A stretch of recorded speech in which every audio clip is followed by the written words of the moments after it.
গিনি খুঁজো যেখানে ছায়া পড়ে, গোপন ঘুম প্রাচীন পাথরে, উদীয়মান সূর্যের উষ্ণ প্রভার মুখোমুখি হও, 7 ধাপ গণনা করো দিনের প্রথম বিভায়। নমস্কার বন্ধুরা, ঝিমলির সাথে রহস্য গল্পে আপনাদের সকলকে স্বাগত। আজকের গল্প এমিলির অন্তর্ধান। শুরুতেই যে সংকেতটি আপনি শুনলেন, সেই সংকেতটি এই গল্পের সঙ্গে যুক্ত। গল্পটি শুনতে শুনতে ভেবে ফেলুন এই সংকেতের সমাধান, আর কমেন্ট সেকশনে অবশ্যই জানাবেন যে আপনার সমাধানের সঙ্গে গল্পের শেষে দেওয়া সংকেতের সমাধান মিলল কিনা। তাহলে চলুন শুনি এমিলির অন্তর্ধান। নিজের ডিটেকটিভ এজেন্সির পার্সোনাল রুমে বসে কফির কাপে চুমুক দিচ্ছিল রিয়া। সকাল 11টা বাজে। সূর্যের প্রখর তেজে দগ্ধ পৃথিবী গতকাল রাতের প্রবল বৃষ্টিতে সুস্নাত হয়ে ঠান্ডা হয়েছে। দরজায় নক করে রিনি যে ভদ্রমহিলাকে ভিতরে নিয়ে এলো, তাকে দেখে বেশ বোঝা যাচ্ছে তিনি খুবই বিধ্বস্ত। রিনি তাকে বসিয়ে এক গ্লাস জল এগিয়ে দিল। জলটা এক নিঃশ্বাসে খেয়ে গ্লাস নামিয়ে ভদ্রমহিলা রিয়ার দিকে তাকিয়ে বললেন, আমার বোনের গতকাল রাত থেকে কোনো খবর পাচ্ছি না। Please help me. দয়া করে আমার সঙ্গে চলুন। না বলবেন না প্লিজ। রিয়া দেখলো বছর 30-এর ভদ্রমহিলা বেশ সুন্দরী। সিঁথিতে সিঁদুরের ছোঁয়া আর বাঁ হাতে নোয়াটি বলে দিচ্ছে ভদ্রমহিলা বিবাহিত। ডান হাতে একটা মকরমুখী পলা, গলায় একটা গোল্ডেন চেন। বোঝা যাচ্ছে এই সাজটুকু তার নিতান্তই দৈনন্দিন জীবনের অঙ্গ, কোনো বাড়তি প্রসাধন তিনি করেননি। আপনি একটু শান্ত হন, আপনার সমস্যাটা বিশদে বলুন, তারপর আমি দেখছি, রিয়া বলল। ও হ্যাঁ হ্যাঁ বলছি, আমার নাম এশা, আমার বোন এমিলি। এমিলি আমার কাছেই থাকে। আমরা মাকে হারিয়েছি কৈশোরে। আমার বিয়ের 2 বছর পর বাবাও চলে যান। বোনের তখনও পড়াশোনা শেষ হয়নি। বোনকে আমার কাছে নিয়ে চলে এসেছিলাম। পড়াশোনার পাঠ চুকিয়ে বেশ কিছুদিন বসেছিল। কাগজে একটা বিজ্ঞাপন দেখে একটা কাজে জয়েন করে। কাজটা একটু অন্যরকম। এক ভদ্রলোক কাগজে বিজ্ঞাপন দিয়েছিলেন, তিনি তার পারিবারিক ইতিহাস লিপিবদ্ধ করতে চান। সেই জন্য একজন ব্যক্তিকে তিনি নিযুক্ত করতে চান। তার কাজ হবে ভদ্রলোকের বলা বিষয়গুলি গুছিয়ে লিখে দেওয়া। কাজটা কি ওই ভদ্রলোকের বাড়িতে থেকেই করতে হতো? রিয়া জানতে চাইল। হ্যাঁ, আমি বারণ করেছিলাম। একা একটা মেয়ে এইভাবে বাইরে থেকে কাজ করা। এমিলি যখন ইন্টারভিউ দিতে গেছিল তখনও আমায় বলেনি, ইউনিভার্সিটি যাবে বলে ইন্টারভিউ দিতে চলে গেছিল। ও জানতো একটা অপরিচিত বাড়িতে থেকে কাজ করা, যাদের আমরা চিনি না, আমি কখনোই রাজি হব না। ইন্টারভিউ দেওয়ার পর যখন সিলেক্টেড হয় তারপর আমাকে বলে। এই ব্যাপারে আপনার হাজবেন্ডের কি মত ছিল এসব? আমার হাজবেন্ড চাকরি সূত্রে বাইরে থাকে। এমিলি আমাকে বিশেষভাবে অনুরোধ করেছিল পুলককে না জানাতে। ও জানতো পুলক কিছুতেই রাজি হবে না। পুলক সব সময় বলে, বাবা মা নেই, ওর দায়িত্ব আমাদের। ওর ব্যাপারে পুলক যেমন কনসাস তেমনই প্রোটেক্টিভ। ও আচ্ছা, তারপর কি হলো বলুন। তারপর এমিলি আমাকে জড়িয়ে ধরে আবদার, দিদি প্লিজ না বলিস না, কাজটা আমার বেশ ইন্টারেস্টিং লাগছে, ভয়ের কিছু নেই দিদি, প্লিজ প্লিজ। দেখ, অনেকেই পেইং গেস্ট হয়ে থেকেও তো পড়াশোনা করে, চাকরি করে, তুই আর অমত করিস না দিদি। জানেন, আসলে এমিলি ছোট থেকেই বেশ অ্যাডভেঞ্চারাস। ছোট থেকে নতুন ধরনের কাজে ওর আগ্রহ, আর সেই কাজ যতই চ্যালেঞ্জিং হোক শেষ করেই ছাড়ে। বাবা মা চলে যাবার পর আমাদের এখানে এসে একটু চুপচাপ হয়ে গিয়েছিল। আমি আর পুলক ওকে একটু সাবধানেও রাখি। অনেকদিন পর এই কাজের অফারটা পেয়ে ও বেশ খুশি খুশি হয়ে উঠেছিল। ওর আবদারে আমি সম্পূর্ণ না করতে পারলাম না। বললাম, ঠিক আছে, আমি তোর সঙ্গে যাব, যদি ঠিক বুঝি তবেই তুই কাজটা করবি। এমিলি রাজি হয়ে গেল, কিন্তু ওর সঙ্গে গিয়ে আমার আর ওকে পাঠাতে ইচ্ছে করছিল না। কিন্তু এমিলি এমন জেদ ধরলো যে আমি ওর জেদের কাছে হার মেনে গেলাম। কেন পাঠাতে ইচ্ছে করছিল না? রিয়া জানতে চাইল। আসলে জায়গাটা এখান থেকে ট্রেনে প্রায় 1.5 ঘন্টার পথ, তারপর স্টেশন থেকে রিক্সায় আরো আধ ঘন্টা। বোনটা একা ওখানে থাকবে, চেনা নেই জানা নেই। কিন্তু বললাম না, এমিলিটা বরাবরই একটু অন্যরকম কাজকর্ম করতে ভালোবাসে। তাহলে এমিলি ওখানে কাজে জয়েন করলো। তা কতদিন হলো কাজ করছে? বেশি দিন না, এই মাস 6 হবে। এমিলিকে খুঁজে পাওয়া যাচ্ছে না গতকাল রাত থেকে বললেন। পুলিশে খবর দিয়েছেন? হ্যাঁ দিয়েছি তো, মিসিং ডায়েরি করেছি। ওনারা বলেছেন সন্ধান পেলে জানাবেন। এখনো কিছু জানায়নি থানা থেকে। আপনার হাজব্যান্ড আসেননি? না, ওকে ভয়ে জানাতে পারিনি। ওর মত ছিল না এই কাজের জন্য। আপনি একটু তাড়াতাড়ি দেখুন না বিষয়টা। সে আমি দেখছি, কিন্তু আপনি যথাশীঘ্র সম্ভব হাজব্যান্ডকে জানান। নিজের বাড়ির সদস্যদের থেকে পারিবারিক সমস্যা গোপন করা ঠিক নয়, এতে আপনারও মানসিক চাপ বাড়ছে। এমিলি কিসে করে যাতায়াত করত? আর এমিলি যেদিন থেকে মিসিং সেদিন ঠিক কি হয়েছিল বলুন। এমিলি তো ওখানে থেকেই কাজ করত। যখন ছুটিতে আসতো ট্রেনে করেই ফিরতো। সেদিন এমিলির বাড়ি আসার কথা ছিল, মাসে একবার ও বাড়ি আসে। আমি বলেছিলাম সকাল সকাল বেরিয়ে পড়বি, তাই কথা ছিল। কিন্তু দেবল রায় অর্থাৎ এমিলি যাদের পারিবারিক ইতিহাস লিখছিল, তাদের বাড়িতে ওই দিন কোনো অনুষ্ঠান ছিল, তাই এমিলিকে খেয়ে আসার অনুরোধ করেছিলেন ওরা। কিন্তু অনুষ্ঠান ছিল সন্ধেবেলা। এমিলি আমাকে বলেছিল সন্ধে 7টার আগেই ও বেরিয়ে আসবে, 9:30 থেকে 10টার মধ্যে অবশ্যই বাড়ি পৌঁছে যাবে। কিন্তু আমি বারণ করেছিলাম, বলেছিলাম পরের দিন সকালে চলে আসিস, রাত্রে আর আসতে হবে না। ও তাতেই রাজি হয়েছিল। কিন্তু ওই দিন রাতে আমি যখন ওকে ফোন করলাম, ওর ফোন সুইচ অফ বলছিল। রাতে কখন ফোন করেছিলেন? এই রাত 10টা নাগাদ আমি ওকে ফোন করেছিলাম। রোজই করি ওই সময়। ওখানে রাত 9:30টার মধ্যে রাতের খাওয়া কমপ্লিট হয়ে যায়। কিন্তু ওই দিন ওকে কল করে যখন আমি ওকে পাচ্ছিলাম না, তার মধ্যেই দেবল রায়ের ফোন থেকে আমার ফোনে কল আসে। আমি রিসিভ করতে উনি জিজ্ঞাসা করলেন এমিলি বাড়ি ফিরেছে কিনা। আর বিশ্বাস করুন মিস চ্যাটার্জি, সঙ্গে সঙ্গে আমার চোখের সামনে পুরো পৃথিবীটা যেন দুলে উঠল। আমি বললাম না তো, ওর তো আজ রাতে আপনাদের অনুষ্ঠানে যোগ দিয়ে কাল সকালে ফেরার কথা, আমি বরং ওকে ফোনে পাচ্ছি না। দেবাল রায় বললেন যে এমিলি 7টার আশেপাশে বেরিয়েছে বাড়িতে ফিরবে বলে। আজ এত রাত হয়েছিল বলে উনি ফোন করে খবর নিচ্ছেন যে ও বাড়ি ফিরল কিনা। কিন্তু এমিলি বাড়ি ফেরার জন্য বেরোলে আমায় একবার অন্তত জানাতো। ঠিক আছে এশা, আপনি একটু শান্ত হন। আপনার কেসটা আমি নিলাম। এখন 12টা বাজে। আপনার অসুবিধে না থাকলে আধ ঘন্টার মধ্যে আমরা রওনা হব। আপনি চিনিয়ে নিয়ে যেতে পারবেন তো? একবার মাত্র গেছেন কিন্তু। হ্যাঁ হ্যাঁ, খুব পারবো। বোন ওখানে আছে, আমি সেবার ফিরেই সব নোট করে নিয়েছি। কিন্তু আপনার রেমুনারেশনের ব্যাপারে কথা বলা হয়নি। রেমুনারেশন নিয়ে আপনাকে আমার অফিসের ইন্দ্রাণীদি জানিয়ে দেবেন, তবে এখন আপনার ওটা নিয়ে কথা বলার দরকার নেই। আপনার বোনকে খুঁজে বার করা এখন আমার কাছে ফার্স্ট প্রায়োরিটি। আর আমাদের ওখানে 2-1 দিন থাকতে হতে পারে। আপনি রেডি তো?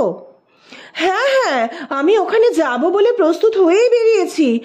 ঘরে আর থাকতে পারছি না। ঠিক আছে, আপনি একটু বাইরে অপেক্ষা করুন, আমি আসছি। আচ্ছা, আমি কি দেবল রায়কে ফোন করে দেব যে আমরা আসছি? না না, তার দরকার নেই। আমরা না বলেই যাব। আর ওখানে আপনি আমাকে বোনের বন্ধু বলে পরিচয় দিতে পারেন। পরে প্রয়োজন হলে আমি আলাদা করে কথা বলে দেব। রিয়া অফিসে নিজের পার্সোনাল রুমে আলমারিতে এরকম হঠাৎ বেরিয়ে পড়ার জন্য একটা ব্যাগ রেডি করেই রাখে। সেই ব্যাগটা বার করে একবার চেক করে নিল আর ফোন করলো নিজের বাড়িতে। মা, আজ একটা কেস এসেছে, তদন্তের জন্য আমাকে একটু শহরের বাইরে যেতে হচ্ছে। হয়তো রাত্রে নাও ফিরতে পারি, তোমরা চিন্তা করবে না। আমি ওখানে পৌঁছে অ্যাড্রেসটা হোয়াটসঅ্যাপ করে দেব। এখন রাখছি। ওই ঘর থেকেই আবার রিয়া ফোন করলো অফিসের পাশের ঘরে। ইন্দ্রাণীদি আর রিনিকে প্রয়োজনীয় পরামর্শ দিয়ে আরও 2-1টা প্রয়োজনীয় ফোন সেরে বেরিয়ে পড়ল এশার সঙ্গে। রিয়া আর এশা দেবল রায়ের বাড়ি পৌঁছলো বিকেল 4টের একটু আগে। প্রাসাদোপম একটা বাড়ির সামনে রিয়াকে এনে দাঁড় করালো এশা। প্রাসাদোপম বাড়িটা দেখলে রাজবাড়ি বলে মনে না হলেও এদেশের জমিদার বাড়ি বলে অবশ্যই মনে হয়। রিয়ার মনে হলো, হ্যাঁ, এই বাড়ির মালিক নিজেদের পারিবারিক ইতিহাস লিখে রাখার ইচ্ছা প্রকাশ করতে পারেন বইকি। প্রাচীন জমিদার বাড়িগুলোতে ঘুমিয়ে থাকে কতই না না জানা ঘটনা, যা পরবর্তীকালে ইতিহাস হয়ে যায়। ভাবনার জগৎ থেকে ফিরে এসে রিয়া বলল, ভেতরে চলো এশা। বিশাল গেট দিয়ে ভেতরে ঢুকে দরজার কলিং বেলটা বাজালো। রিয়ার মনে হলো বাড়িটা প্রাচীন হলেও বর্তমানে বাড়িতে সব রকম আধুনিক সুযোগ সুবিধার ব্যবস্থা আছে। দরজা খুলে দিল একজন মহিলা।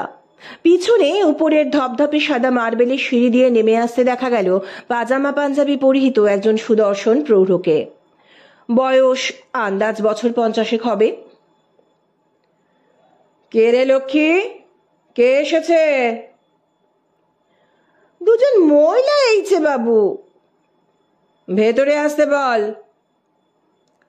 এশা আর রিয়া দরজা দিয়ে ঘরের ভেতরে গেল। দেখে বোঝা যাচ্ছে এটা বসার ঘর। ঘরটা খুব বড়। পুরনো আমলের কাঠের চেয়ার আর তার উপর পুরু গদি, আর আছে কাঠের টেবিল। ঘরের দেওয়ালে দেওয়াল আলমারি, বিখ্যাত লেখকদের বই দিয়ে সাজানো। এশা রিয়াকে নিচু গলায় জানালো, ইনি দেবল রায়। আপনারা বসুন। ভরাট গলায় রিয়াদের চেয়ারে বসতে বললেন ভদ্রলোক। তারপর এশার দিকে তাকিয়ে বললেন, আপনি তো এমিলির দিদি, তাই তো?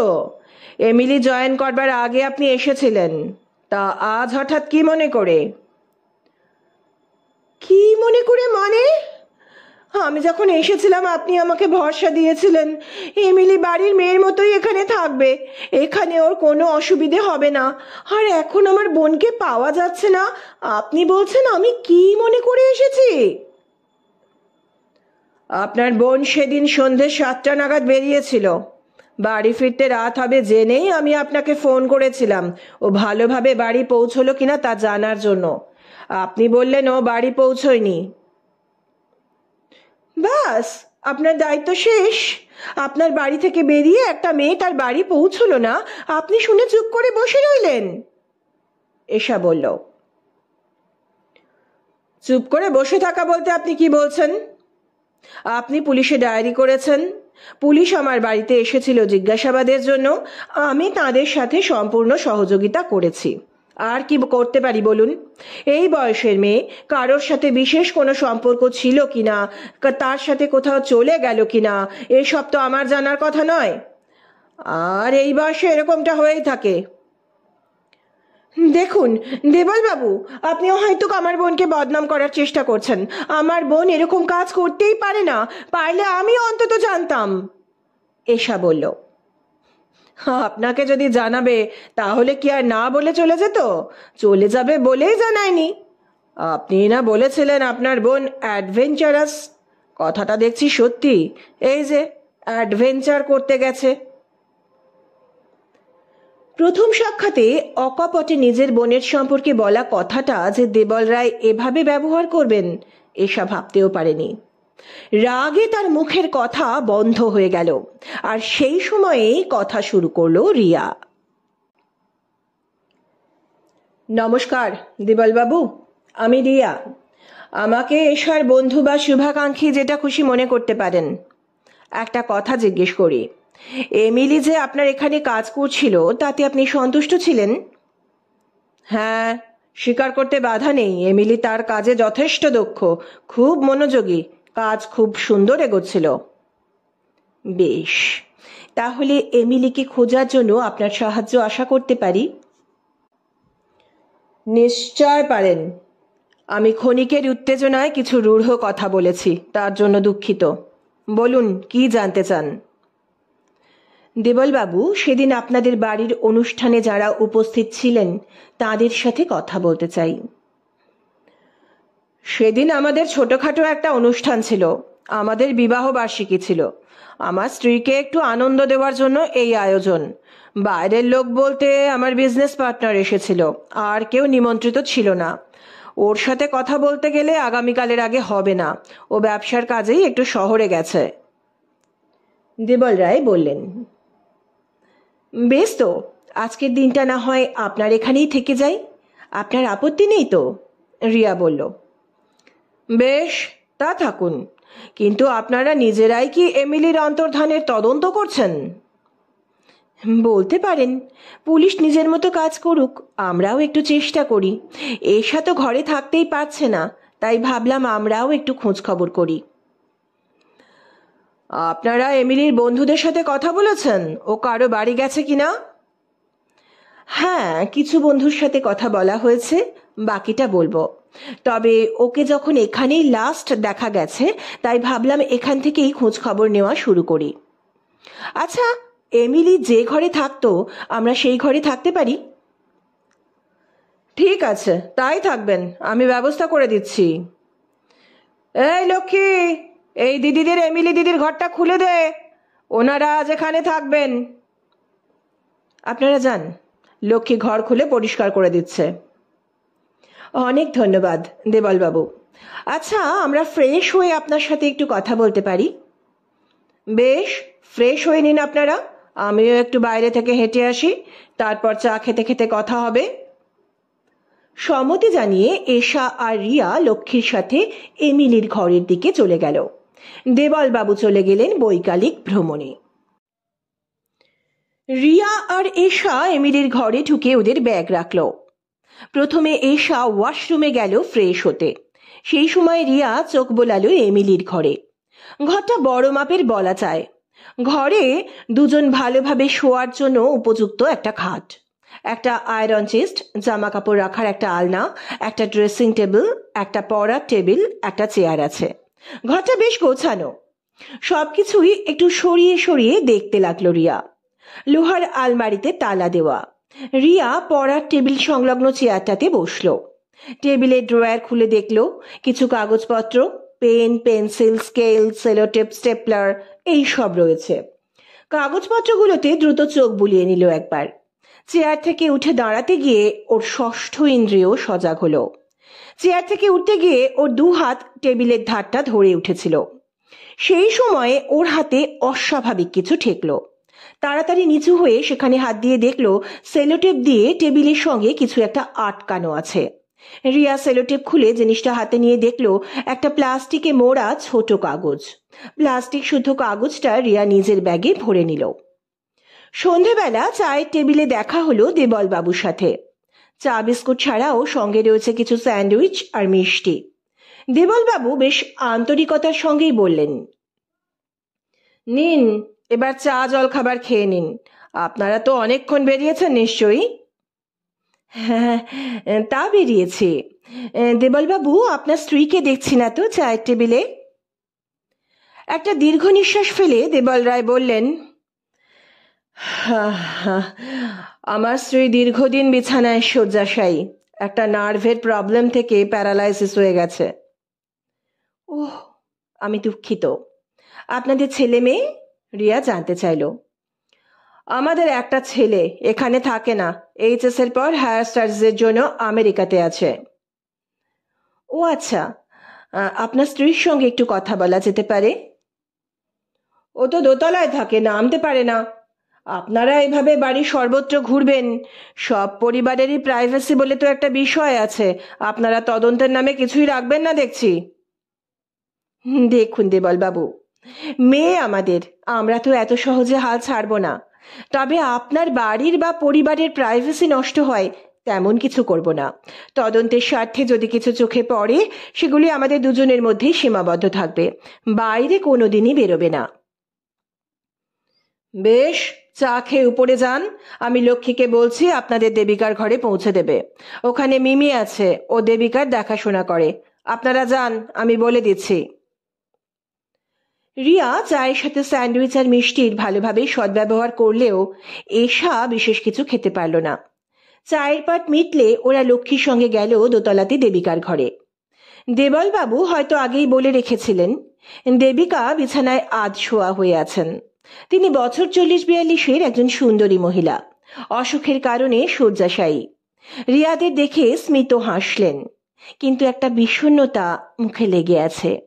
ওনার পায়ের কাছে বিছানায় যে মেয়েটি বসে আছে বোঝা গেল সেই মিমি, বছর 30-32-এর একটি মেয়ে। এই মহিলাকে এক নজর দেখলেই বোঝা যায় চটুল প্রকৃতির। বেশভূষায় নিজেকে আড়াল করার থেকে নিজেকে প্রদর্শনের চেষ্টাই বেশি। রিয়ার মাথায় এলো দেবিকা শয্যাশায়ী। তাহলে কি দেবলবাবুর নজরে পড়ার জন্যই মিমির এই চেষ্টা, নাকি ইতিমধ্যেই নজরে পড়েছে? দেখা যাক, চোখ কান খোলা রাখলে সবই নজরে পড়বে। দেবিকা বললেন, আপনারা বসুন। ঘরে দুটো চেয়ার রাখা রয়েছে, হয়তো তারা আসবে বলে দেবিকাই এনে রেখেছেন। ওনার নিজের পক্ষে তো আনা সম্ভব নয়, লক্ষ্মী অথবা মিমিকে বলে হয়তো আনিয়ে রেখেছেন। আসবাব বলতে খাট, আলমারি, ড্রেসিং টেবিল আর টেলিভিশন। খাটের পাশেই ছোট একটা আলমারি, কাঁচ দেওয়া, ভেতরে অনেক বই। মনে হয় দেবিকা নিজেই পড়েন। আপনারা এমিলির বাড়ি থেকে এসেছেন শুনলাম, ওকে নাকি খুঁজে পাওয়া যাচ্ছে না? হ্যাঁ, ওই দিন আপনাদের বাড়িতে অনুষ্ঠান ছিল। আপনি কি কিছু জানেন এমিলির এই হারিয়ে যাওয়ার ব্যাপারে? রিয়া জানতে চাইল। আমাকে তো দেখছেন একদম বিছানায়। ওই দিন এই ঘরেই বিবাহবার্ষিকীর অনুষ্ঠান হয়েছিল। ওই আমাকে একটু আনন্দ দেওয়ার জন্য আর কি। কোথাও যেতে তো পারি না, তাই। খাওয়া দাওয়া হয়েছিল ডাইনিং রুমে। এমিলি ওই দিন খুব তাড়াতাড়ি করছিল, বলছিল বাড়ি ফিরতে হবে, রাত হয়ে যাবে, দিদি চিন্তা করবে, এই সব। তখনও খাওয়া শুরু হয়নি, ও খেতে চাইছিল না। আমি অভিমান করছিলাম বলে আমাকে জড়িয়ে ধরে বলল, গিনি আমার উপর রাগ করো না, আজ আমি খাবো না, ফিরে এসে তোমার সাথে বসে পেট পুড়ে খাবো, আজ নয়। তারপর নিচে গিয়ে কখন বেরিয়ে গেছে তা আমি ঠিক জানি না। গিনিকে? রিয়া বলল। এমিলি আমায় গিনি বলে ডাকে, আমাকে খুব ভালোবাসে। সন্ধেবেলা মাঝে মাঝে আমার কাছে এসে বসে, গল্প করে, আমার কথা শুনতে চায়, আমার অতীত নিয়ে জানতে চায়। তখনই কথায় কথায় বেরিয়ে পড়েছিল বিয়ের আগে আমার ডাকনাম ছিল গিনি। শুনেই এমিলি ছেলে মানুষের মতো খুশি হয়ে উঠল, বলল তোমাকে আমি গিনি বলে ডাকবো।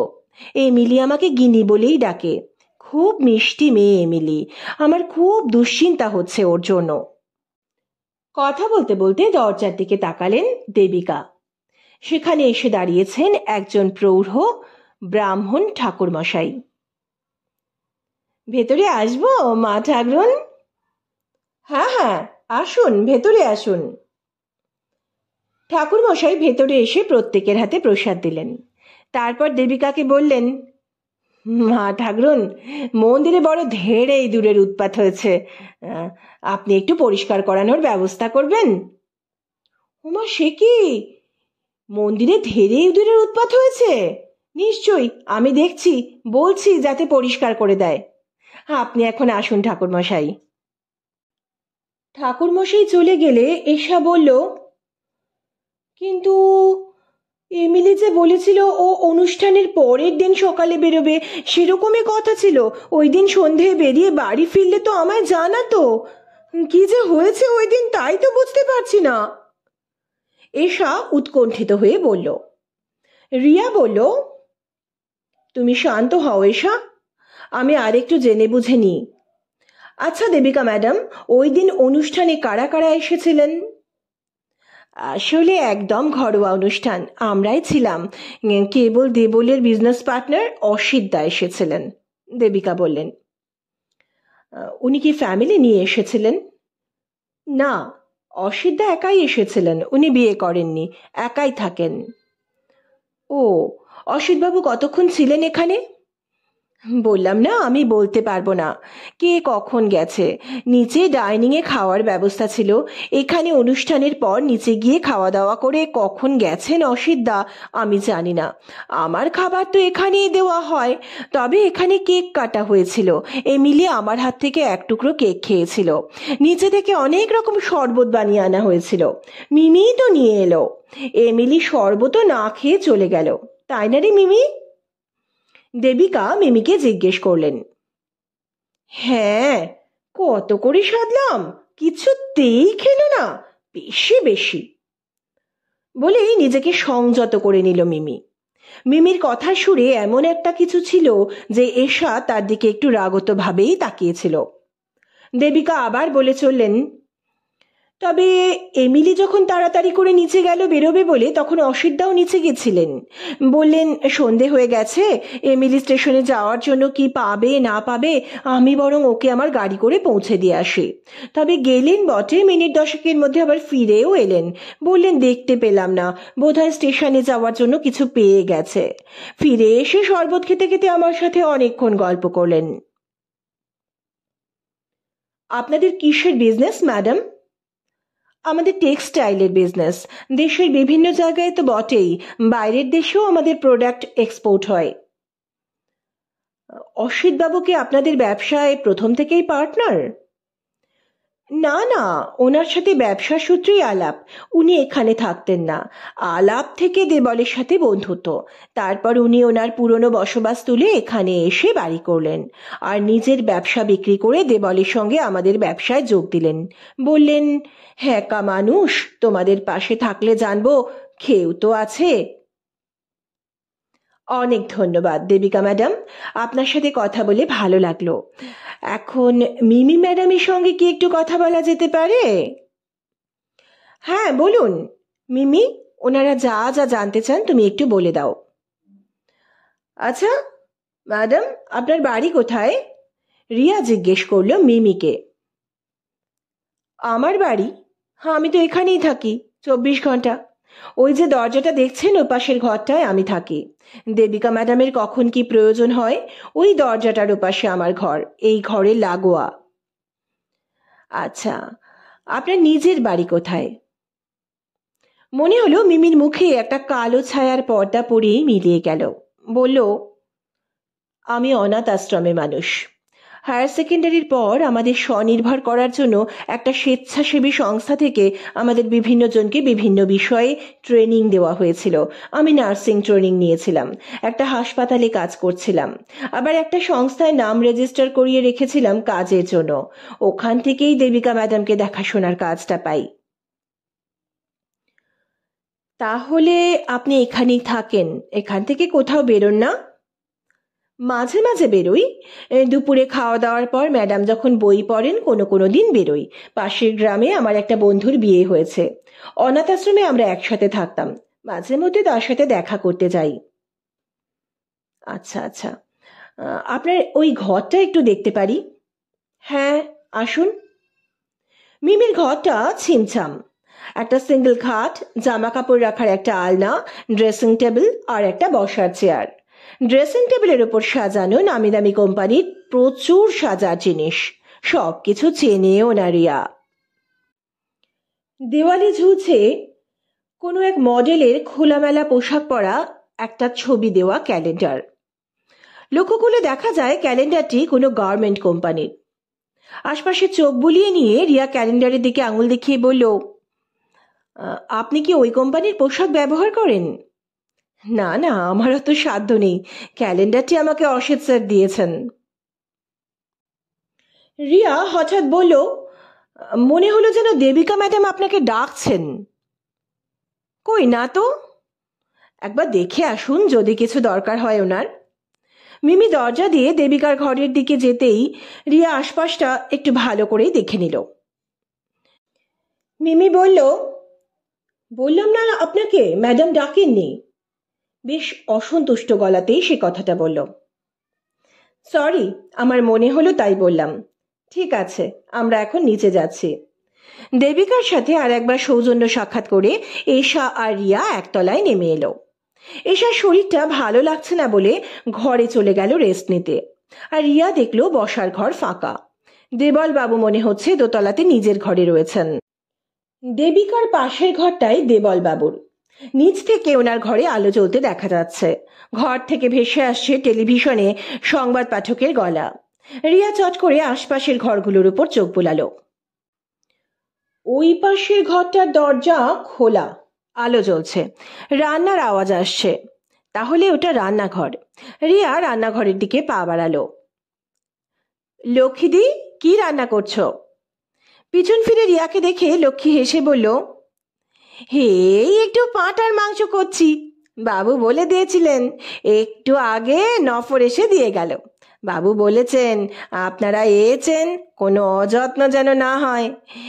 এই হয়েই এসেছে মাংসটা, দিদিমণি একটু চেখে দেখবে নাকি? রিয়ার দরকার এখন লক্ষ্মীদের সাথে কথা বলা। ও রাজি হয়ে গেল।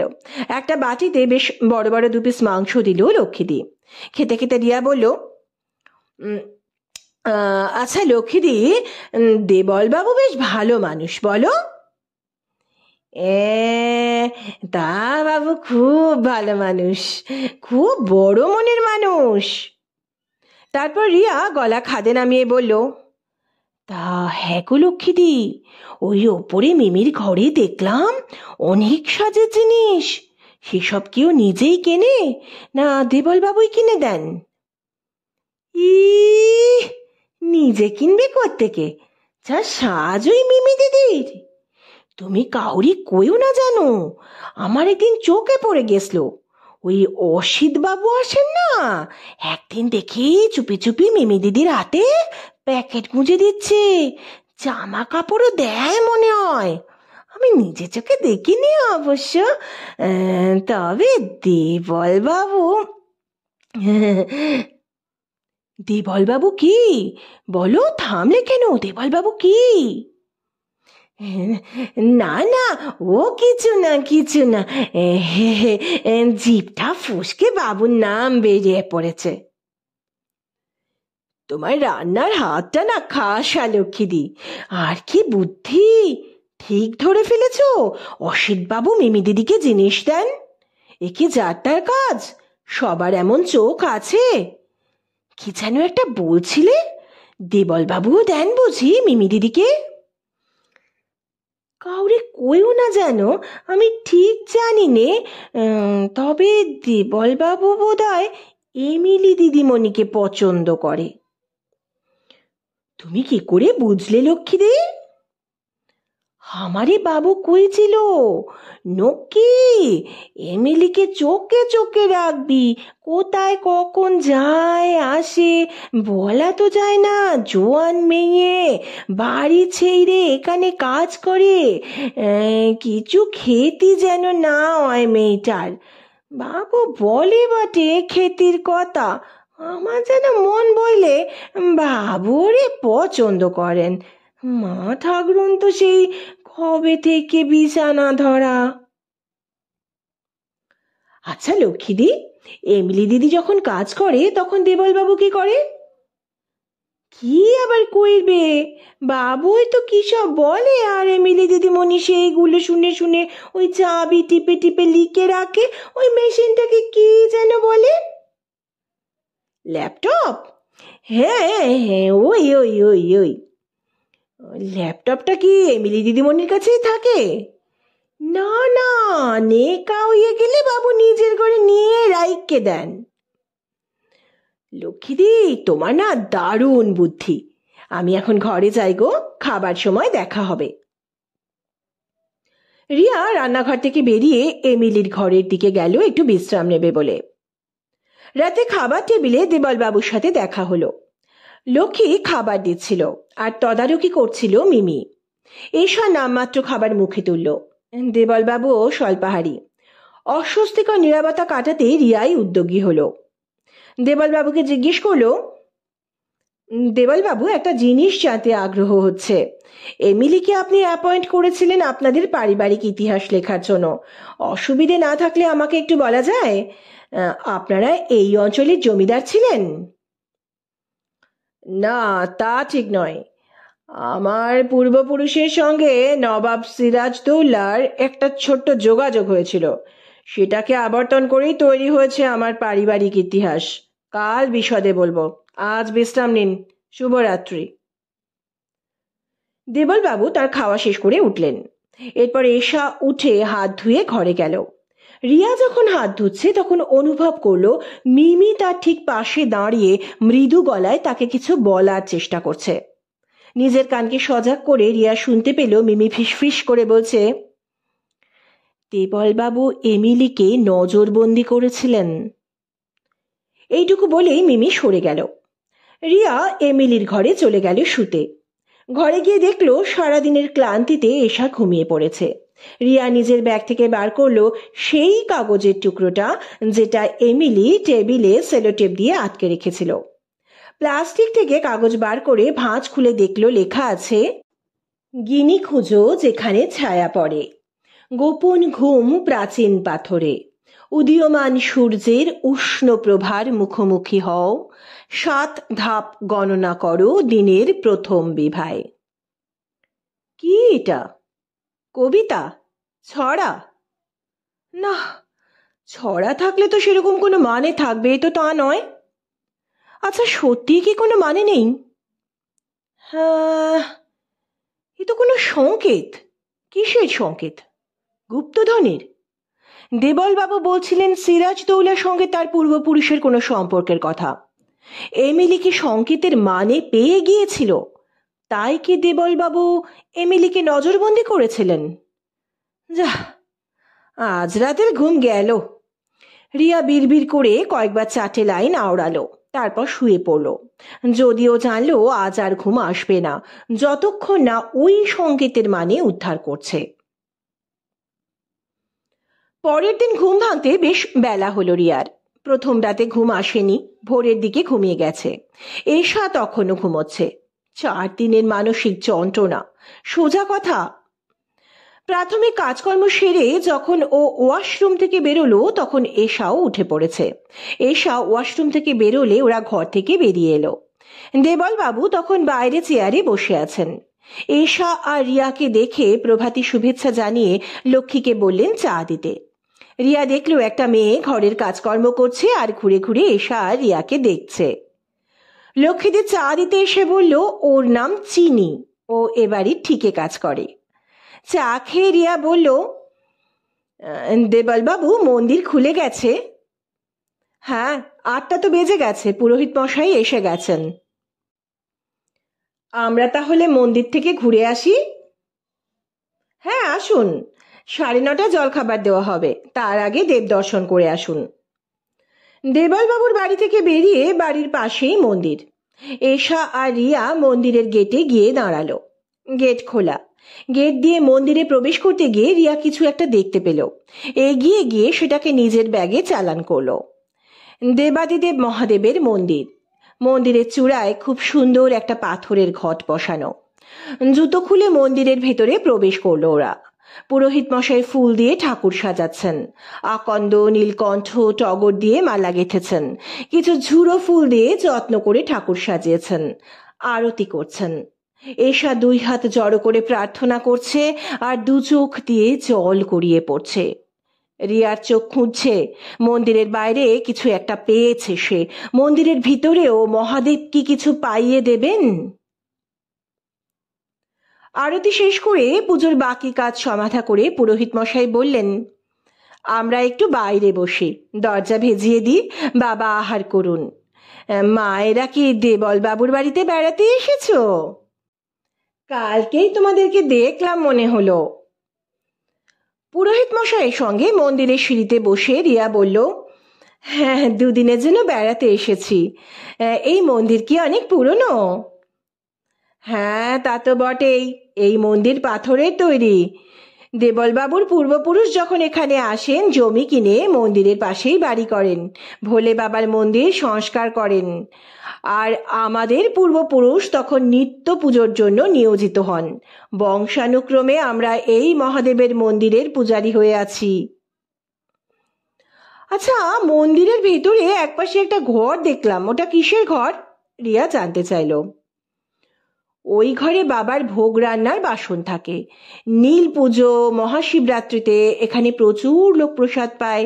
রান্নার বাসন থাকে ওই ঘরে। আমি তো দেখলাম ঘরের হ্যাসবোলটা ভেঙে গেছে, সারানো হয়নি। হ্যাঁ, আমি দেবলবাবুকে বলেছি, উনি বললেন মন্দির সংস্কারের কাজ করবেন, তখন করে দেবেন। ওই ঘরে তেমন দামি কিছু তো থাকে না। রিয়া জানতে চাইল, ঠাকুরের পুরনো কাপড়ও থাকে ওখানে? না, মন্দিরের পুরনো কাপড় জলে দিয়ে দিই। চলো মায়েরা, এবার তোমাদের প্রসাদ দিই। একটু দেখে বসবে, মন্দিরে খুব ধেড়ে ইঁদুরের উৎপাত হয়েছে। কোথা থেকে যে এলো? মন্দিরে ঢুকে পুরোহিত মশাই যখন প্রসাদ দিচ্ছেন তারই মধ্যে রিয়া হঠাৎ করে ওই হ্যাজবল ভাঙা ঘরটা খুলে ফেলল। পুরোহিত মশাই হা হা করে উঠলেন, হা খুলো না খুলো না, আমার তো মনে হয় ওই ঘরে ধেড়েই দূর আছে। দরজাটা খুলতেই বিস্মিত ভয়ে পাংশু বর্ণ দুর্বল একটা মুখের দিকে তাকিয়ে চিৎকার করে কেঁদে উঠল এশা। পুরোহিত মশাইয়ের মুখ সাদা হয়ে গেল। কোনো মতে বললেন, হে কি কাণ্ড, কি করে হলো, আমি তোর কিছুই জানি না। এমিলিকে ধরে নিয়ে মন্দিরে ঠাকুরের সামনে বসানো হলো। কেউ দেখলে যেন মনে হয় ঠাকুর দর্শন করতে এসেছে। রিয়া চাপা গলায় হিসিয়ে পুরোহিত মশাইকে বলল, বললেই হলো, আপনি কিছু জানেন না? এই মন্দিরে আপনার নিত্য যাতায়াত, আর আপনি জানেন না? এই মন্দিরে দাঁড়িয়ে মহাদেব সাক্ষী করে বলছি মা, আমি এর বিন্দু বিসর্গও জানি না। জানলে মন্দিরে আমি এমন কাজ করতে দিতাম না। আমরা 3 পুরুষ ধরে এই মন্দিরের পূজারি মা, আমি মিথ্যে বলছি না, বললেন পুরোহিত মশাই। মিথ্যা বললে কি পরিণাম হবে জানেন তো? আমরা থানায় ডায়েরি করে দিয়ে এসেছি। এখন একটা সাহায্য করুন, আপনার বাড়ি কোথায়? এই তো কাছেই, মন্দিরের ওপাশে দেবালবাবুর বাড়ি, আর এপাশের গলি দিয়ে ঢুকেই 3 নম্বর বাড়িটা আমার। আমাদের এই মেয়েটাকে আপনার বাড়িতে একদিনের জন্য আশ্রয় দেবেন? হ্যাঁ, এটা আবার বলবার, আমার মেয়ের মতোই থাকবে। এই মাকে তো আমি চিনি, দেবালবাবুর বাড়িতে থাকেন, কি সমস্ত যেন কাজকর্ম করেন, মন্দিরেও আসেন মাঝে মাঝে। কয়েকদিন আগে আপনার মতোই এসে মন্দিরের কথা জিজ্ঞেস করছিলেন। মন্দিরের মূল ফটক ছাড়া মন্দির থেকে বেরোনোর আর রাস্তা আছে? রিয়া জানতে চাইল। হ্যাঁ, পিছন দিকে মন্দিরের পাঁচিলের গায়ে একটা ছোট গেট আছে। চলুন, ওই গেট দিয়েই বেরোবো। পুরোহিত মশাইয়ের বাড়িতে ওনার স্ত্রী ছিলেন, খুব ভালো মানুষ। রিয়া বলল, ঠাকুর মশাই, আপনি দেবালবাবুর বাড়িতে প্রসাদ দিয়ে আসুন, আর বলে আসুন এশা তার বোনের জন্য ঠাকুরের কাছে কান্নাকাটি করছে। আমি একটু পরে এশাকে বুঝিয়ে নিয়ে যাচ্ছি, একটু দেরি হবে। ওনারা যেন জলখাবার খেয়ে নেন, আমাদের জন্য অপেক্ষা না করেন। বেশ মা, তাই হবে। পুরোহিত মশাই চলে গেলেন। এমিলি একটু ধাতস্থ হতে রিয়া বলল, এবার বলো এমিলি, তুমি মন্দিরের ওই ঘরে ঢুকলে কি করে? বলছি বলছি, একটু আগে থেকে বলি। পুরোহিত মশাইয়ের স্ত্রী বললেন, দাঁড়াও, ও আগে স্নান করে একটু ধাতস্থ হোক, তারপর কথা হবে। প্রায় ঘন্টা 2 পরে রিয়া পুরোহিত মশাইয়ের বাড়ি থেকে বেরিয়ে দেবাল রায়ের বাড়িতে এলো। এশা আসেনি, ও বোনের কাছেই রয়ে গেছে, ওকে কিছুতেই আনা গেল না। রিয়াকে দেখে দেবালবাবু বললেন, আপনি অনেক বেলা করে ফেললেন তো, জলখাবারও খেলেন না। কিন্তু এমিলির দিদি কোথায় গেল? আপনারা একসঙ্গেই বেরিয়েছিলেন না? হ্যাঁ, একসঙ্গেই বেরিয়েছিলাম। এশা মন্দিরে ঠাকুরের সামনে খুব কান্নাকাটি করছিল, কিছুতেই আসতে চাইছে না, বলছে বোনকে না পাওয়া গেলে এখানেই পড়ে থাকবে। ঠাকুরমশাই বুঝিয়ে সুঝিয়ে নিজের বাড়ি নিয়ে গেলেন, বললেন এই বেলাটা ওনার বাড়িতে থাক, মনটা শান্ত হলে ও বেলা উনি নিজে সঙ্গে করে নিয়ে আসবেন। আচ্ছা, আজকে আপনার বিজনেস পার্টনার অসিত বাবুর সঙ্গে কথা বলার দরকার ছিল, উনি কি শহর থেকে ফিরেছেন? হ্যাঁ, ফিরেছেন। এখন আপনি খাওয়া দাওয়া করে রেস্ট নিন। অসিত সন্ধ্যাবেলা এমনি আসবে, ব্যবসা সংক্রান্ত কিছু আলোচনা আছে ওর সাথে। দুপুরবেলা রিয়া প্রয়োজনীয় কিছু ফোন সেরে রাখলো। সন্ধ্যাবেলা যখন এমিলির ঘর থেকে বেরিয়ে এলো, তখন দেখলো বসার ঘরে দেবালবাবু একজন ভদ্রলোকের সাথে কথা বলছেন। রিয়াকে দেখে দেবাল রায় বললেন, আসুন, আপনার জন্যই অপেক্ষা করছি। আপনি যার সঙ্গে কথা বলতে চাইছেন তিনি এসে গেছেন। এই যে অসিত, রিয়া তোমার সাথে একটু কথা বলতে চায় এমিলির ব্যাপারে। রিয়া ভদ্রলোকের দিকে তাকিয়ে একটু সৌজন্যতামূলক হাসি হেসে বসল।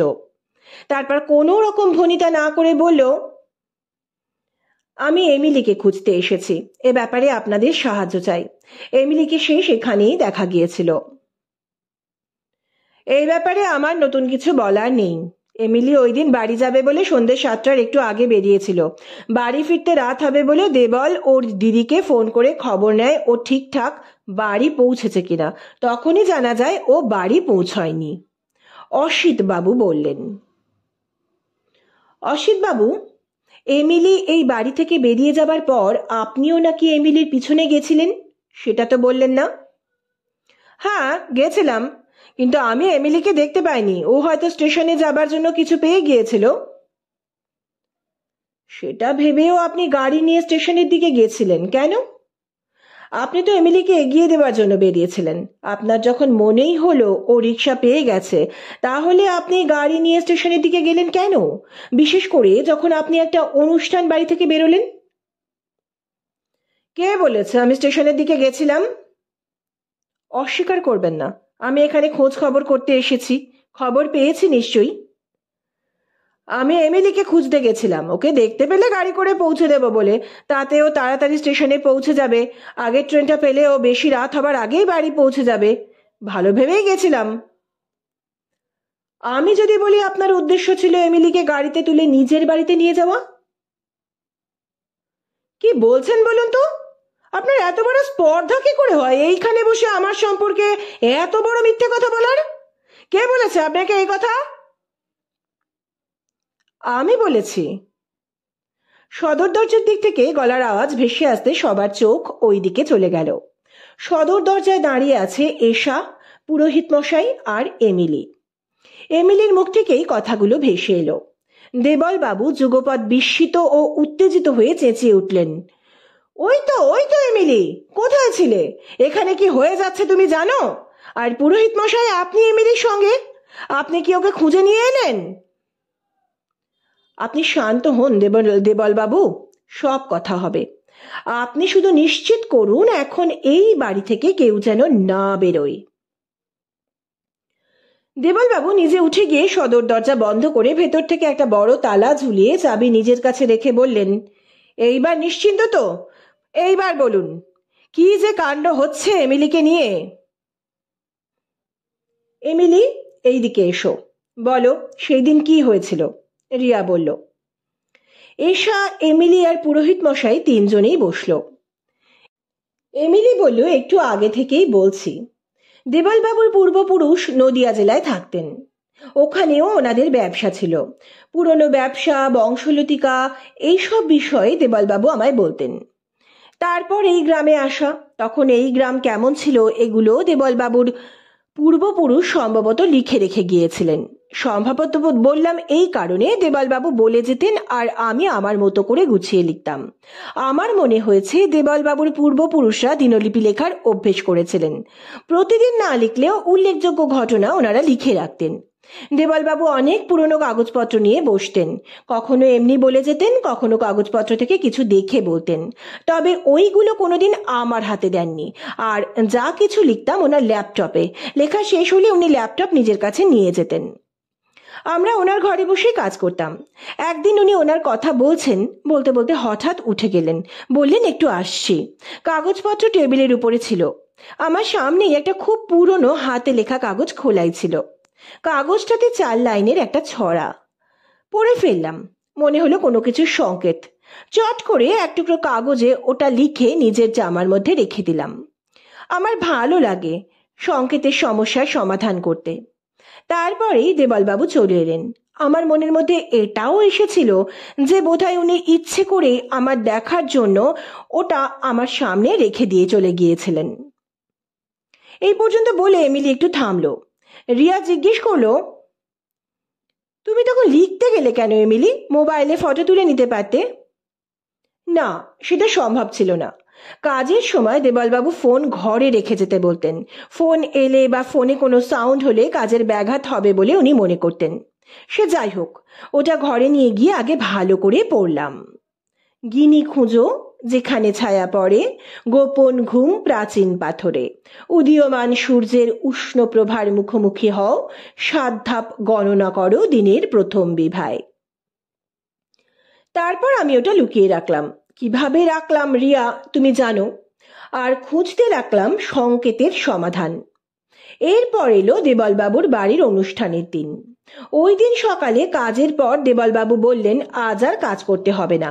দুপুরে খাওয়া দাওয়া করে অল্প বিশ্রাম নিয়ে একটু হাঁটতে বেরিয়েছিলাম। হাঁটছিলাম মন্দিরের পাশ দিয়ে।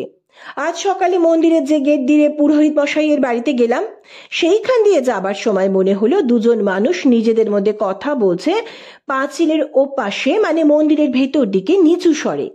একজন পুরুষ আর একজন মহিলা। আরো মনে হলো দুটো কণ্ঠস্বর আমার পরিচিত। দেওয়াল ঘেঁষে দাঁড়িয়ে পড়লাম। শুনলাম পুরুষ কণ্ঠ বলছে, আজকে সন্ধেবেলা এটা এমিলির শরবতে মিশিয়ে দেবে, ক্ষতি কিছু হবে না, গা গোলানো, বমি এইসব হবে। আমি তখন হাসপাতালে নিয়ে যাবার নাম করে আমার বাড়িতে নিয়ে যাব, তারপর চাপ দিলেই কেল্লা ফতে। আর যদি এখনো সমাধান করতে না পারে আমার বাড়িতে রেখেই সমাধান করতে বলবো। এরপর মহিলা কণ্ঠ বলল, যদি কোনো গন্ডগোল হয়, দেবলবাবু যদি ওকে হাসপাতালে দেখতে যেতে চান তাহলে কি হবে? বলবো এখানকার হাসপাতালে ভর্তি নেয়নি, শহরের হাসপাতালে ভর্তি করতে হয়েছে। আর দেবল আমায় বিশ্বাস করে। বলবো আমি এদিকটা দেখে নিচ্ছি, তুমি ব্যবসার কাজে মন দাও, ও আমি ঠিক ম্যানেজ করে নেব, তোমাকে যা বললাম সেটা করো। এই অবধি শুনে আমার হাত পা ঠান্ডা হয়ে গেল। বুঝলাম এরাও সংকেতের কথা জানে, আর সংকেত যে আমার কাছে আছে তাও জানে। তাড়াতাড়ি এখানে এলাম। তখন বিকেল হয়ে গেছে, সব গোছালাম, এক্ষুনি পালাতে হবে। কিন্তু দেবালবাবু যেতে দিলেন না, বললেন কেক কাটা হলে চলে যেও। শরবত আমি কিছুতেই খেলাম না। তাড়াতাড়ি করে যখন সিঁড়ি দিয়ে নেমে বেরিয়ে যাচ্ছি, শুনলাম কেউ বলছে আমাকে গাড়ি করে পৌঁছে দেবেন বলে উনি আসছেন। গেট দিয়ে বেরিয়ে স্টেশনের দিকে না গিয়ে মন্দিরের দিকে গেলাম। দেখলাম মন্দির খোলা, পুরোহিত মশাই ভেতরে নেই, হয়তো ঠাকুরের কিছু ফেলতে বাইরে বেরিয়েছিলেন। মন্দিরে ঢুকে চোখে পড়লো ওই ঘরটার হ্যাজবোল ভাঙা। আমি ওই ঘরে ঢুকে দরজা বন্ধ করে দিলাম। এই পর্যন্ত শুনে রিয়া বলল, সব ঠিক আছে, কিন্তু তুমি দিদিকে ফোন করলে না কেন? আমার ফোনে একদম চার্জ ছিল না। সকাল থেকে যতবারই চার্জে বসিয়েছি ততবারই এসে দেখেছি প্লাগের সুইচ অফ করা। এখন এটা বুঝতে পারছি যে পূর্ব পরিকল্পিত অবশ্যই ছিল। এসা ভেজা গলায় বলল, পরশু রাত থেকে কিছু খাসনি না রে তুই? এমিলি বলল, না রে, খেয়েছি। পুরোহিত মশাই প্রসাদ দিলেও ঠাকুরের সামনে কিছুটা রেখে দেন, পরের দিন ওই প্রসাদ জলে দিয়ে দেন। পুরোহিত মশাই মন্দিরের দরজা বাইরে থেকে বন্ধ করে চলে গেলে আমি ওই ঘর থেকে বেরিয়ে এসে ওই প্রসাদ খেয়েছি।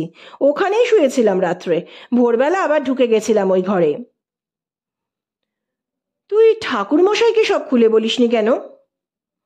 বিশ্বাস করতে পারছিলাম না, কে ভালো কে মন্দ জাজ করতে পারছিলাম না। উনিও যদি ওদের সঙ্গে মিলে থাকেন, তাই ফাঁক পেলেই বেরিয়ে পালিয়ে যাব ভেবে রেখেছিলাম। রিয়া বলল, ওই জন্যই ঠাকুরমশাই ধেড়ে ইঁদুরের কথা বলছিলেন, সে নাকি প্রসাদ খেয়ে নিয়েছে, তাহলে সেই ধেড়ে ইঁদুর তুমি। দেবলবাবু, এবার আপনি কিছু বলুন।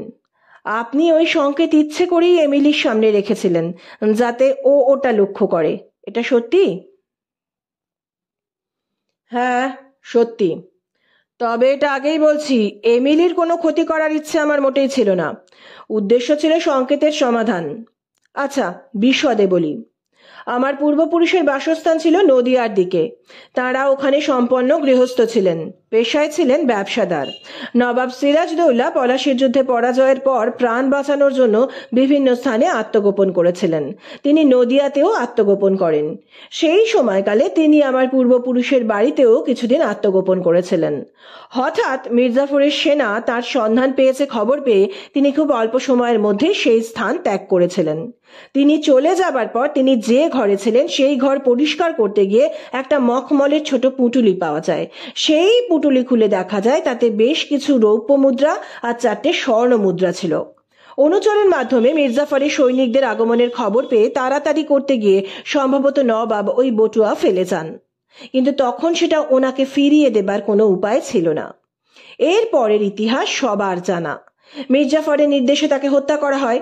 ওই নবাবী মুদ্রার বটুয়া থেকে যায় আমার পূর্বপুরুষের কাছে। পরবর্তীতে নদিয়া ছেড়ে তারা এখানে বাস করা শুরু করেন। লক্ষ্মীর কৃপায় ব্যবসায় প্রচুর লাভ করেন। অর্থনৈতিক অবস্থার আরও উন্নতি হয়। এখানে এই প্রাসাদোপম বাড়ি করেন। বাড়ির পাশে মহাদেবের মন্দির সংস্কার করে নিত্য পুজোর ব্যবস্থা করেন। এসবই আমার বাবার মুখে শোনা, কিন্তু ওই নবাবী মুদ্রাগুলো যে কি হলো তা বাবা জানতেন না। বাবাকে আমি জিজ্ঞেস করেছিলাম, কিন্তু বাবা বলেছিলেন জানেন না। কয়েক মাস আগে আমার নিজের কিছু ব্যবসার কাগজপত্র খুঁজে পাচ্ছিলাম না। সেগুলো খুঁজতে গিয়ে কিছু অনেক পুরনো কাগজ আমার হাতে আসে। সময় নিয়ে পড়তে গিয়ে দেখি আমার কোনো এক পূর্বপুরুষের লেখা জীবনের বিভিন্ন ঘটনা। সেগুলো সংরক্ষণের ইচ্ছে আমার মনে জাগে, কিন্তু অত পুরনো কাগজের লেখা আর বেশি দিন পড়া যাবে না। মনস্থ করি এগুলো সুন্দর করে লিখে বই আকারে ছাপাবো। ওই কাগজপত্রের মধ্যেই ওই সংকেতের কাগজটা পাই। আমার দৃঢ় ধারণা হয় এই সংকেত ওই নবাবী মুদ্রার। আমার মাথায় কিছু এলো না, কিন্তু আমি ঠিক করলাম আমার পরিবারের ইতিহাস যে লিখবে তাকে আমি খুব দেখে শুনে নির্বাচন করব। তীক্ষ্ণ বুদ্ধিধারী অথচ নির্লোভ। কাগজে বিজ্ঞাপন দিলাম। যে কজন এসেছিল কথাবার্তা বলে তাদের মধ্যে এমিলিকেই আমার উপযুক্ত মনে হয়েছিল। ও খুব চ্যালেঞ্জিং মেন্টালিটির মেয়ে। এমিলির সামনে সংকেতটা রেখে দিলাম, আর তারপর থেকেই ওকে চোখে চোখে রাখতে লাগলাম, সংকেতের সমাধান করে যাতে এখান থেকে চলে না যায়। মানুষের মন তো বলা যায় না। লক্ষ্মীকে মিমিকেও বলে রেখেছিলাম ওকে চোখে চোখে রাখতে। কথার মাঝখানে মিমি যেন কখন সিঁড়িতে এসে দাঁড়িয়ে সব কথা শুনছে। লক্ষ্মীও দাঁড়িয়ে আছে ঘরের একপাশে। রিয়া বলল, অসিত বাবু, এবার আপনি কিছু বলুন। আমি আর কি বলবো, প্রহসন চলছে আমি দেখছি। তাই? আপনি তাহলে নবাবী মুদ্রার ব্যাপারে কিছুই জানেন না? না। না?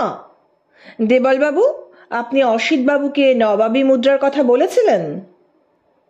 হ্যাঁ, বলেছি তো।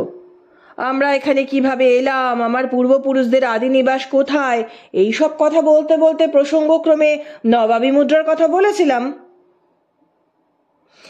মিমি, এবার আপনি আপনার কথা কিছু বলুন, রিয়া বলল। মিমির মুখে কুলুপাঁটা। দেবলবাবু বললেন, রিয়া, আপনি বলুন, এমিলিকে আপনি কিভাবে খুঁজে পেলেন আর সংকেতের কথা কিভাবে জানলেন? রিয়া বলল, হ্যাঁ বলছি, সব কথাই বলছি। গতকাল সন্ধেবেলা এখানে এসে পৌঁছানোর পর যখন এমিলির ঘরে আমাদের থাকতে দেওয়া হলো, তখন এমিলির ঘর দেখতে দেখতে এমিলির লুকিয়ে রাখা সংকেতের কাগজটা আমি পাই। তখনও খুলে দেখিনি। এরপর উপরে দেবিকা ম্যাডামের ঘরে গিয়ে কথা বললাম। গেলাম মিমির ঘরে। মিমির কাজের প্রকৃতি যেমন, তার থেকে সাজ পোশাকের ধরনটা অন্যরকম। ড্রেসিং টেবিলে দেখলাম দামি দামি কোম্পানির কসমেটিক্স। এও জানলাম মিমি দুপুরের পরে মাঝে মাঝে পাশের গ্রামে বন্ধুর সঙ্গে দেখা করতে যায়। বিষয়গুলো ভাবাচ্ছিল, কিন্তু তখন এমিলিকে খুঁজে বার করা আমার প্রথম কাজ। লক্ষ্মীদের সাথে কথা বলে জানলাম লক্ষ্মীদি দেখেছে সবার আড়ালে অসিত বাবু মিমিকে মাঝে মাঝেই কসমেটিক্স, ড্রেস এসব দিয়ে থাকেন। বুঝলাম মিমির সাথে অসিত বাবুর একটা সম্পর্ক গড়ে উঠেছে। অসিত বাবু অকৃতদার, মিমি অনাথ আশ্রমে মানুষ। মিমিরও উদ্যোগ নিয়ে বিয়ে দেবার মতন নিজের লোক কেউ নেই। মিমি অসিত বাবুকে দেখে মনস্থির করে ফেলে, তার নজরে পড়ার চেষ্টা করে এবং সফল হয়। এবার অসিত বাবুর মাথায় যে পুরনো একটা চিন্তা ছিল সেটাকে বাস্তবায়িত করতে তিনি উদ্যোগী হন। তিনি মিমিকে দেবল বাবুদের নবাবী মুদ্রার কথা জানান। এও বলেন তার বিশ্বাস নবাবী মুদ্রা এই বাড়িতেই আছে, সব সময় চোখ কান খোলা রাখতে বললেন। এরপর দেবল বাবু পারিবারিক ইতিহাস সংরক্ষণের জন্য রীতিমতো কাগজে বিজ্ঞাপন দিয়ে ইন্টারভিউ নিয়ে এমিলিকে নিয়োগ করেন। অসিত বাবুর মনে ধারণাটা দৃঢ় হয় যে দেবলবাবুর এই কাজের সঙ্গে নবাবী মুদ্রার কোনো সম্পর্ক নিশ্চয়ই আছে। তিনি মিমিকে বলেন এমিলিকে সবসময় চোখে চোখে রাখতে। দেবিকা ম্যাডামের ঘরের সঙ্গে লাগোয়া ঘরটাতে মিমি থাকে, আর তার পাশের ঘরে থাকেন দেবলবাবু। এমিলি দেবলবাবুর ঘরে বসেই কাজ করে। মিমি নানা ছলছুতোয় ওই ঘরের পাশে যায় আর এমিলির উপর নজর রাখে। এমিলি যেদিন দেবলবাবুর রেখে যাওয়া সংকেত টুকে নিচ্ছিল, মিমি সেদিন আড়াল থেকে সবই দেখে। যথারীতি অসিত বাবুকে জানায়। অসিত বাবু সুযোগের অপেক্ষায় থাকেন। ভগবানের কৃপায় সে সুযোগ মিলেও যায় দেবলবাবুদের বিবাহবার্ষিকী উপলক্ষে। এখন আমি একটা প্রশ্ন করব এমিলিকে। এমিলি, তুমি কি সংকেত সমাধান করে মুদ্রা নিয়ে এখান থেকে পালাতে চেয়েছিলে? না রিয়া, নবাবী মুদ্রার প্রতি আমার কোনো লোভ নেই। যা আমার নয় তাতে আমার লোভ নেই। আমার আগ্রহ সংকেতের অর্থ উদ্ধারে। আমি বরাবরই একটু অন্য ধরনের কাজ পছন্দ করি। বেশ, এরপর বলি এমিলি সৌভাগ্যবশত অসিত বাবুদের কথা শুনে ফেলে এবং নিজেকে লুকিয়ে ফেলে। এবার প্রশ্ন, আমি জানলাম কেমন করে এমিলি মন্দিরে আছে? আমি এমিলির মন্দিরে থাকার কথা জানতাম না। আমি যেটা জানতাম সেটা ওই সংকেতের উত্তর। হ্যাঁ, গতকাল রাত্রেই সংকেতের সমাধান করে ফেলেছিলাম। সেই সূত্রেই একবার মন্দিরে যাবার দরকার ছিল। সকালে যখন মন্দিরে গেলাম, মন্দিরের গেটে এক টুকরো ছেঁড়া কাপড় পেলাম, যেটা এমিলির পোশাকের থেকে ছেঁড়া বলে বুঝতে পারলাম। কারণ এশা আমাকে এমিলির যে ফটো দেখিয়েছিল তাতে এমিলি এই রঙের পোশাকই পরেছিল। আমার চোখ কান আরো সজাগ হলো। মন্দিরে ঢুকে আশপাশে চোখ বোলাতে মন্দিরের ভেতরের ঘরের দরজার ফাঁক দিয়ে এক টুকরো কাপড় দেখতে পেলাম। এটাও ওই পোশাকেরই অংশ। তারপর কি হলো সে তো সকলেরই জানা। দেবলবাবু বললেন, তাহলে সংকেতের সমাধান করা গেছে? রিয়া বলল, হ্যাঁ আমি করেছি, আর এমিলি আগেই করেছে। তাই তো এমিলি? এমিলি সম্মতিসূচক ঘাড় নাড়ল। রিয়া বলল, পুরোহিত মশাই যখন বললেন যে এমিলি মন্দিরের ব্যাপারে খোঁজ খবর নিয়েছে, তখনই আমি বুঝেছিলাম যে এমিলি সংকেতের সমাধান করে ফেলেছে। কিন্তু দেবলবাবু, এর জন্য আপনাকে আগামীকাল প্রথম সূর্যোদয়ের জন্য অপেক্ষা করতে হবে।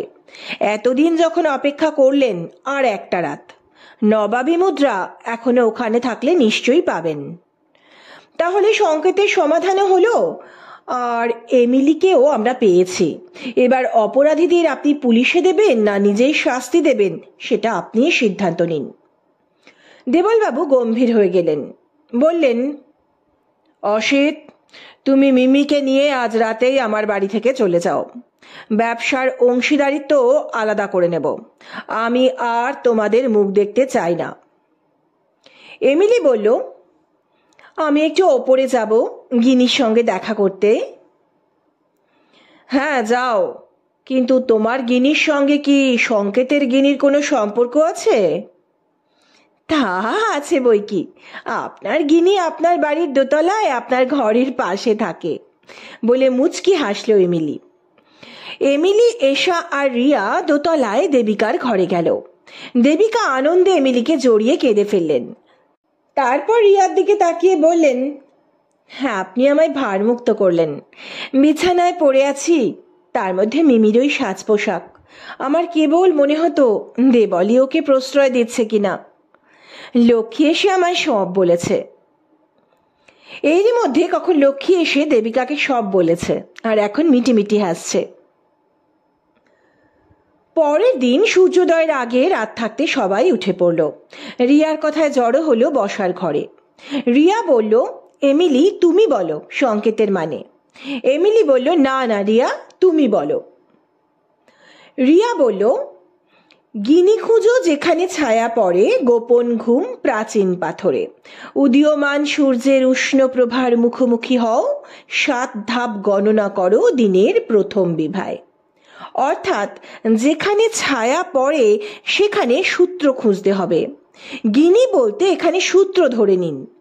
পরের লাইন, গোপন ঘুম প্রাচীন পাথরে, অর্থাৎ পরের সূত্র প্রাচীন পাথরে ঘুমিয়ে আছে।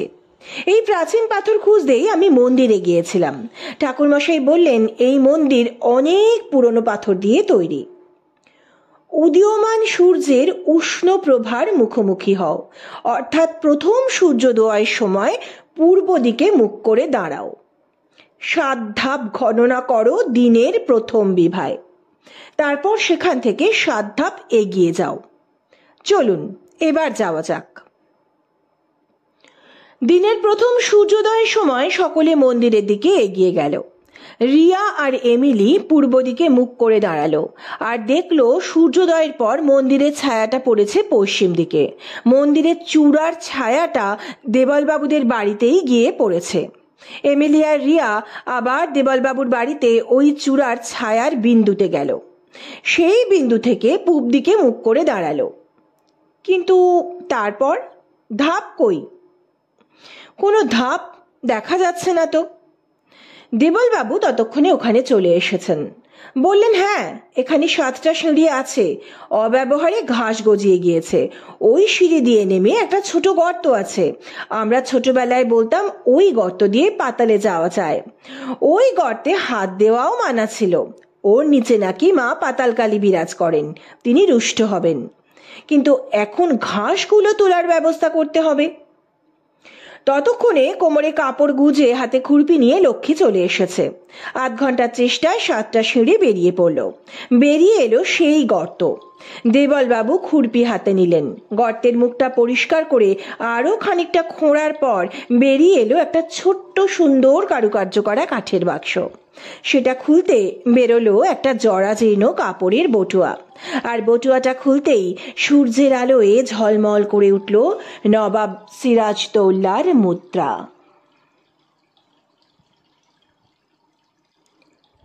শেষ হলো এমিলির অন্তর্ধান। গল্পটি ভালো লাগলে লাইক, শেয়ার এবং কমেন্টসের জন্য অনুরোধ রইল। আর যে সকল বন্ধুরা এখনো চ্যানেলটি সাবস্ক্রাইব করেননি তাদের কাছে অনুরোধ চ্যানেলটা সাবস্ক্রাইব করার। আর যে সকল বন্ধু ইতিমধ্যেই চ্যানেলটি সাবস্ক্রাইব করেছেন তাদেরকে আমার অনেক ধন্যবাদ। সকলে সুস্থ থাকবেন, ভালো থাকবেন। নমস্কার।